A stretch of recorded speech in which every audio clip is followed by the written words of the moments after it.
आज के इस वीडियो में हम देखने वाले हैं matrices and determinants one shot में। तो चलिए स्टार्ट करते हैं।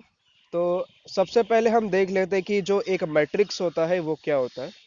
अगर हम कोई एक मैट्रिक्स ले लें तो वो कुछ ऐसा होता है। ए इज इक्वल टू, हम उसे स्क्वायर ब्रैकेट में ऐसे नंबर्स का अरेंजमेंट लिखते हैं, जैसे 1 2 3, फिर 0 1 0, और हम लिख सकते हैं यहाँ पे 0 0। तो ये जो मैट्रिक्स है इसमें कितने रोस हैं?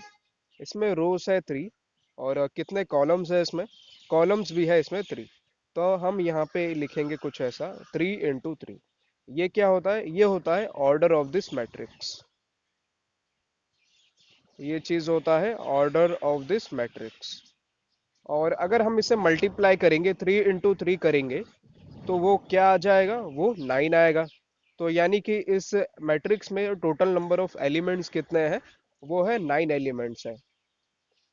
तो अभी हमने मैट्रिक्स देख लिया।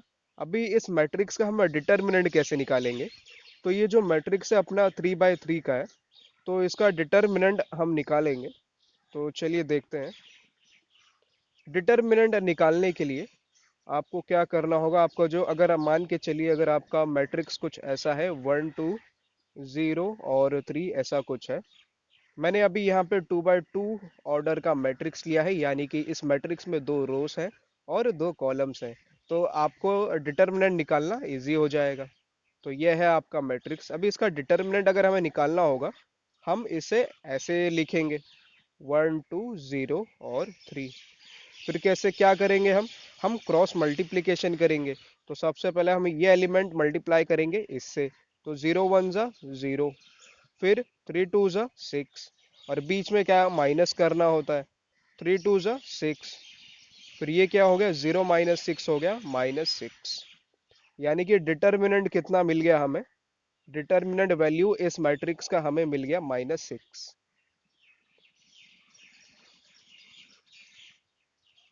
अब हम देखते हैं कि किसी भी मैट्रिक्स का इनवर्स कैसे निकाला जाता है। तो इनवर्स निकालने के लिए सबसे पहले हम एक मैट्रिक्स ले लेते हैं, जैसे कि 1 2 1 0। ओके। तो सबसे पहले इनवर्स निकालने से पहले हमें ये चेक करना होता है, क्या डिटर्मिनेंट 0 के इक्वल तो नहीं है। ऐसा क्यों भाई? क्योंकि ए इनवर्स का जो फॉर्मूला होता है वो होता है 1 / डिटर्मिनेंट ऑफ ए इनटू हमें करना होता है एडजॉइंट ऑफ ए। अब भाई ये एडजॉइंट क्या है, ये हम आगे देखने वाले हैं इस वीडियो में। तो डिटर्मिनेंट जो है वो 0 नहीं होना चाहिए। क्यों नहीं होना चाहिए? क्योंकि अगर डिटर्मिनेंट अगर 0 हो गया, तो 1 / 0 हमें लिखना पड़ेगा इस फॉर्मूले में, जो कि अनडिफाइंड है। तो इस वजह से जो डिटर्मिनेंट की वैल्यू है वो 0 नहीं होना चाहिए। तो हम यहाँ पे चेक कर लेते हैं, क्या ए डिटर्मिनेंट 0 है? तो चलिए आइए चेक करते हैं। तो हमने लिख दिया यहाँ पे 1 2 0 1।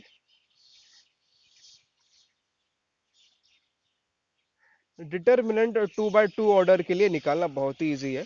मैं आगे आपको इस वीडियो में 3 × 3 ऑर्डर का भी मैट्रिक्स का डिटर्मिनेंट निकालना मैं दिखाऊंगा। फिर चलिए इसका डिटर्मिनेंट हम निकालते हैं। तो 1 × 1 करेंगे तो 1 आएगा, फिर हमें माइनस करना होगा, 0 × 2 करेंगे 0। तो ये जो ए मैट्रिक्स है इसका डिटर्मिनेंट वैल्यू कितना आ गया? 1। यानी कि ये क्या है? ये 0 के इक्वल नहीं है। तो this matrix determinant of A is not equal to 0। इस वजह से हम क्या, ए इनवर्स इसका एग्जिस्ट होगा। क्या लिखना होगा हमें? कि ए इनवर्स एग्जिस्ट, यानी कि ए इनवर्स होगा। तो चलिए ए इनवर्स हम फाइंड करेंगे।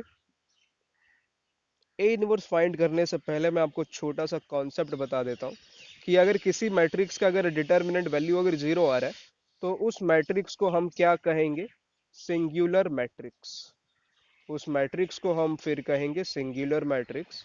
और अगर किसी मैट्रिक्स का डिटर्मिनेंट वैल्यू 0 नहीं आ रहा है, तो उस मैट्रिक्स को हम कहेंगे नॉन सिंगुलर मैट्रिक्स।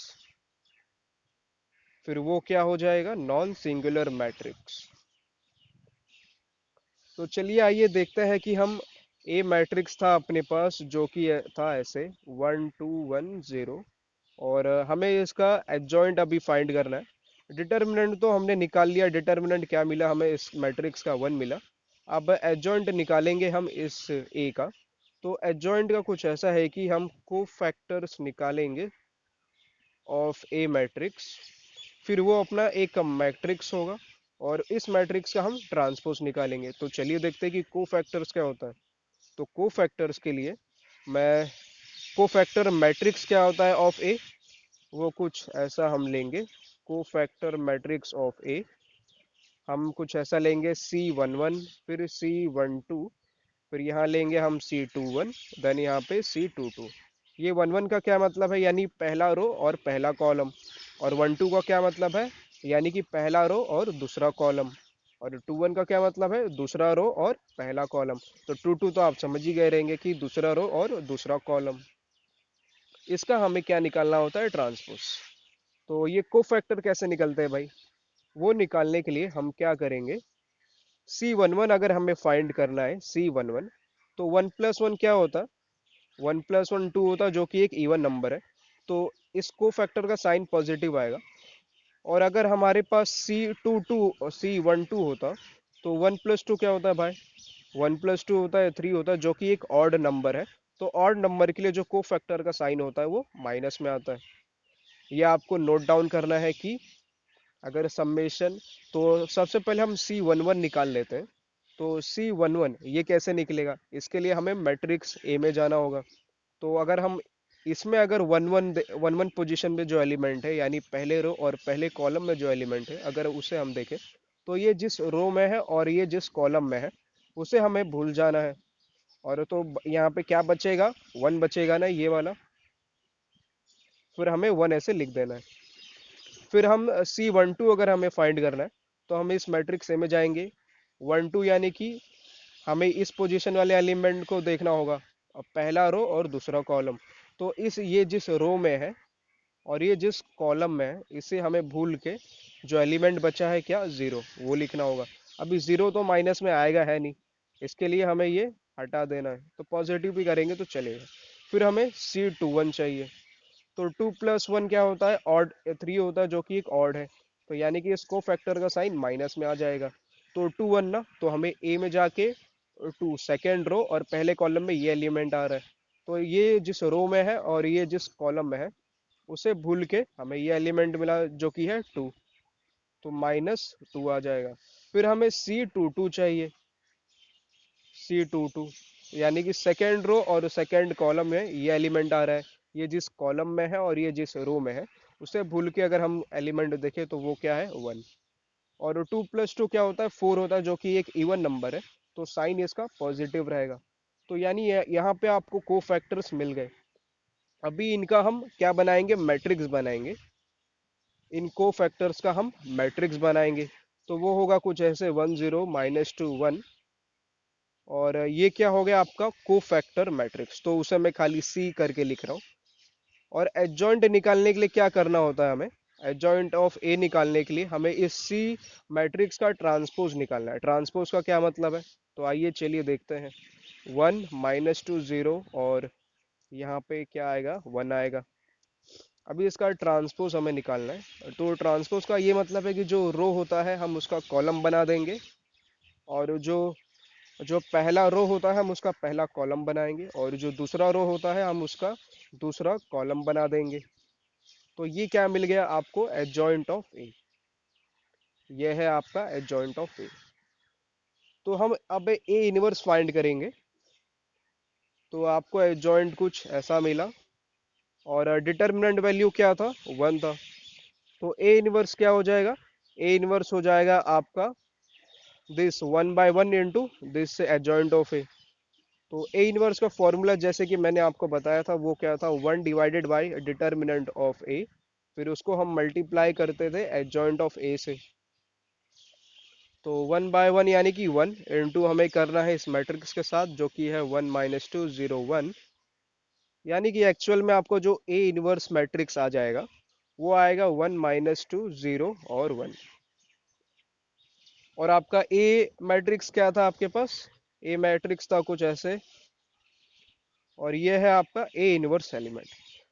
अगर आपको चेक करना है कि आपका जो ए इनवर्स है वो राइट है कि नहीं, वो चेक करने के लिए आप क्या कर सकते हैं, इन दो मैट्राइसेस का, यानी कि ए का और ए इनवर्स का आप मल्टीप्लिकेशन कर सकते हैं। और अगर मल्टीप्लिकेशन करने पर अगर आपको आइडेंटिटी मैट्रिक्स मिल रहा है, यानी कि आपका ए इनवर्स जो आपने फाइंड किया है वो क्या है, राइट है। अभी भाई ये आइडेंटिटी मैट्रिक्स क्या होता है, पहले हम यहाँ पे ए इनवर्स लिख देते हैं। ये क्या है आपका ए इनवर्स मैट्रिक्स, और ये है आपका ए मैट्रिक्स। तो आइडेंटिटी मैट्रिक्स कुछ ऐसा होता है कि अगर मैं 2 by 2 ऑर्डर का अगर आइडेंटिटी मैट्रिक्स बनाऊँ यहाँ पे, क्योंकि सिंस आपके जो ए है और ए इनवर्स 2 by 2 ऑर्डर के हैं, तो आइडेंटिटी मैट्रिक्स कुछ ऐसा होता है कि आपके डायगोनल्स पे 1 होता है और बाकी सब जगह 0 होता है। तो अगर हमें ए और ए इनवर्स को, अगर हमें ए इनवर्स, चलिए मल्टीप्लाई करते हैं ए इनवर्स को ए से। तो वो करने के लिए हम सबसे पहले पहला रो देखेंगे और पहला कॉलम। क्या करना होगा हमें, वो सबसे पहले हम करेंगे 1 into 1 करेंगे तो क्या आएगा आंसर 1। फिर -2 into 0 करेंगे, क्या हो जाएगा ये 0, तो उसको ऐड करना होता है। फिर पहला रो दूसरे कॉलम के साथ क्या करेंगे, सबसे पहले 1 into 2 करेंगे तो वो हो जाएगा 2। फिर उसके बाद -2 into 1 करेंगे तो वो क्या हो जाएगा -2। फिर हम दूसरा रो पहले कॉलम के साथ करेंगे, फिर यही दूसरा रो दूसरे कॉलम के साथ। तो पहले हम इस पहले सेकेंड रो को फर्स्ट कॉलम के साथ मल्टीप्लाई कर लेते हैं। तो 0 into 1 करेंगे तो 0 आएगा। फिर 1 into 0 करेंगे तो वो भी 0 आएगा, तो उसको हम यहाँ पे ऐड करेंगे। फिर ये दूसरा रो दूसरे कॉलम के साथ मल्टीप्लाई करेंगे। तो दूसरा कॉलम क्या है अपने पास, 2 और 1 का है। तो 0 into 2 करोगे तो 0 मिलेगा। फिर 1 into 1 करेंगे तो क्या मिलेगा 1, तो यहाँ पे ऐड करना होगा उसे। तो दो मैट्रिक्स को मल्टीप्लाई करने पर आपको कुछ ऐसा मिल रहा है। 1 + 0 करोगे तो 1 आएगा, 2 - 2 करोगे तो 0 आ जाएगा, और 0 + 0 कितना होता है 0, और 0 + 1 होता है 1। तो आपको जो है ये एक आइडेंटिटी मैट्रिक्स मिल गया दोनों मैट्राइसेस को मल्टीप्लाई करने पर। तो यहाँ से हम ये कह सकते हैं कि जो ए इनवर्स हमें मिला है वो राइट है। आपको एक बात नोट डाउन करना है, चाहे आप ए इनवर्स इंटू ए करें, चाहे आप सॉरी चाहे आप ए इनवर्स इंटू ए करें, चाहे आप ए इंटू ए इनवर्स करें, दोनों का जो आंसर है आपको क्या मिलेगा, और दोनों का जो आंसर है वो आपको एक आइडेंटिटी मैट्रिक्स मिलने वाला है। यानी कि ये केस में आपको आइडेंटिटी मैट्रिक्स मिलने वाला है। लेकिन आपको एक बात याद रखना है कि अगर दो डिफरेंट मैट्राइसेस है, जैसे ए इंटू बी अगर आप कर रहे हैं, तो ये ए इंटू बी बी इंटू ए के इक्वल नहीं होने वाला है। क्यों, क्योंकि जो मैट्रिक्स मल्टीप्लिकेशन होता है वो नॉट कम्यूटेटिव होता है। नॉट कम्यूटेटिव का क्या मतलब है, यानी कि ए इंटू बी करेंगे या फिर बी इंटू ए करेंगे तो दोनों ना इक्वल नहीं होने वाले। लेकिन ए इंटू ए इनवर्स के केस में क्या हो गया, ए इंटू ए इनवर्स के केस में ऐसा हो गया कि वो इक्वल हो गया ए इनवर्स इंटू ए के। क्यों, क्योंकि ए जो है वो ए इनवर्स का इनवर्स है, और ए इनवर्स ए का इनवर्स तो है ही, इस वजह से ये यहाँ पे इक्वल हो गए। लेकिन मैट्रिक्स मल्टीप्लिकेशन में अगर दो डिफरेंट मैट्राइसेस हैं तो वो ऐसे ए इंटू बी करेंगे तो वो इक्वल नहीं होने वाला है बी इंटू ए के, क्योंकि मैट्रिक्स मल्टीप्लिकेशन जो है वो नॉट कम्यूटेटिव होता है। मैट्रिक्स मल्टीप्लिकेशन जो है वो क्या होता है, नॉन कम्यूटेटिव। तो आज के इस वीडियो में हमने देखा कि इनवर्स कैसे फाइंड करते हैं किसी भी मैट्रिक्स का, और हमने ये भी देखा कि मैट्रिक्स मल्टीप्लिकेशन कैसे होता है। तो अभी मैं आपको कुछ क्वेश्चंस दे रहा हूँ, इन क्वेश्चंस का आंसर आपको कमेंट बॉक्स में कमेंट करके बताना है। तो पहला क्वेश्चन मैं आपको दे रहा हूँ, जैसे कि a इज इक्वल टू 4 2, और यहाँ पे है 0, और यहाँ पे है 2। तो आपको इस मैट्रिक्स का इन्वर्स फाइंड करना है, और जो आंसर जो है वो आपको कमेंट बॉक्स में कमेंट करके बताना है। ये आपका पहला क्वेश्चन हो गया। और दूसरा क्वेश्चन मैं कुछ आपको ऐसा दे रहा हूँ कि आपके पास दो मैट्रिक्स है, जैसे कि है आपके पास 4 2 और 0 6, और दूसरा मैट्रिक्स है आपके पास जो कि है इक्वल 1 1 और 0 2 के। तो आपको इन दो मैट्राइसेस का मल्टीप्लिकेशन फाइंड करना है ए इंटू बी। ये क्या होने वाला है आपका, इसे जो है आपको कमेंट बॉक्स में कमेंट करके बताना है। तो I hope you like this video. अगर आपको ये वीडियो अच्छा लगा होगा तो प्लीज़ शेयर कीजिए अपने दोस्तों में। तो तब तक के लिए मिलता है अगले वीडियो में। Good bye.